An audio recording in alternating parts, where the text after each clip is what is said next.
Bon, certains auront beau vous dire que dans le Loiret, on est plus accordéon que bandoneon, je peux vous assurer que dans cette école, certains soirs, Montargis a sacrément des airs de Buenos Aires. Le tango ne peut fonctionner que s'il y a vraiment communication entre le danseur et la danseuse. Ça veut dire qu'il faut vraiment apprendre à se connecter à l'autre sans parole, ce qui est difficile, uniquement avec du ressenti.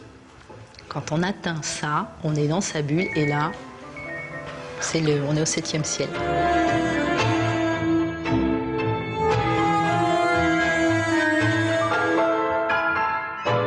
Dans le tango, on cherche surtout à valoriser l'autre. C'est faire l'amour à la verticale, on dit. Et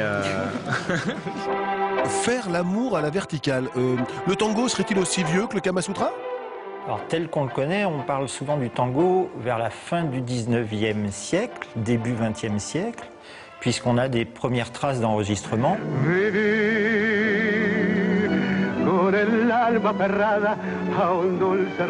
Carlos Gardel, français inventeur du tango, un faux ou un tox? Plutôt un tox. En fait, Carlos Gardel était ce faux vrai argentin, né à Toulouse, vivant à moitié en Argentine. On ne savait plus où il était, on ne savait plus qui il était. Et en fait, il est devenu argentin malgré lui. Et il a surtout donné à cette culture argentine une force terrible, parce qu'il est sans doute l'interprète générique du tango.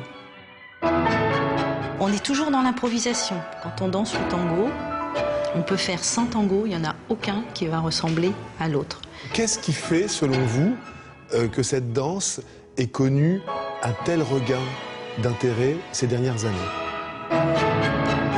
Alors, ça concerne le tango, mais peut-être aussi les autres danses de couple, c'est justement de partager un moment avec l'autre.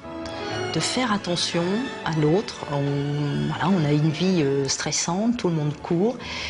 Et on oublie de regarder l'autre. Si tu fais ça, tu vois, tu peux pas lui faire mal et toi ça te fait pas mal. Donc faut pas que tu hésites à rentrer. C'est une danse de caractère, ça a un certain charme, une prestance.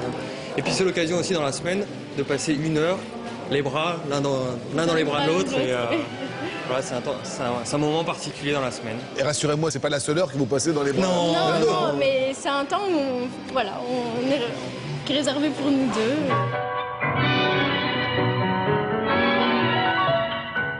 Est-ce qu'on peut danser le tango avec quelqu'un qu'on ne supporte pas? Non, ça c'est pas possible.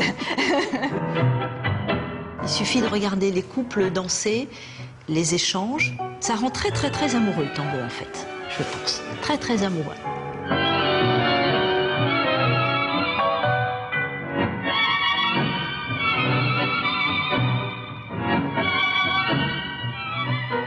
D'une sensualité absolue.